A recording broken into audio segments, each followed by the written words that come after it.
আপনারা জানেন 17 বছর বাংলাদেশের শিক্ষার যে গুণগত মান ধ্বংস করে দেওয়া হয়েছে। একটি জাতি যদি শিক্ষিত না হয় ওই জাতি কখনো উন্নতি করতে পারে না। কোটালীপাড়ার মধ্যে একটি ঐতিহ্যবাহী স্কুল, এই স্কুলটা যাতে ভবিষ্যতে আগামী দিনে এর পড়ালেখার মান থেকে শুরু করে সব দিক যেন সঠিক থাকে, সেজন্য যারা এই অঞ্চলে বসবাস করেন, যাদের সন্তানেরা এই স্কুলে লেখাপড়া করে, সকলের অনেক দায়িত্ব রয়েছে। আপনারা জানেন 17 বছর বাংলাদেশের শিক্ষার যে গুণগত মান ধ্বংস করে দেওয়া হয়েছে।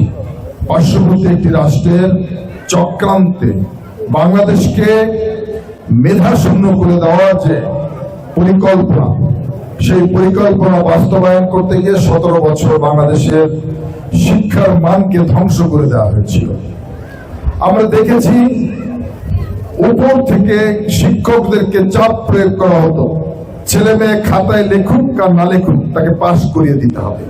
আমরা দেখেছি অনেক ছাত্রছাত্রী পরীক্ষা দেয় নাই, কিন্তু রেজাল্টে তারা পাশ করে গিয়েছে।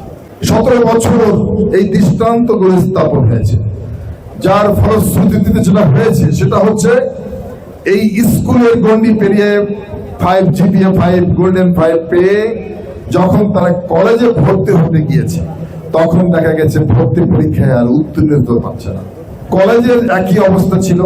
কলেজে যারা পাশ করে বিশ্ববিদ্যালয়ে ভর্তি পরীক্ষা দিতে গিয়েছে, তখন দেখা যায় বিশ্ববিদ্যালয়ে কেউ ভর্তি পরীক্ষায় উত্তীর্ণই হতে পারে না। মানে লেখাপড়ার মানটাকে পরিকল্পিতভাবে ধ্বংস করে দেওয়া হয়েছিল।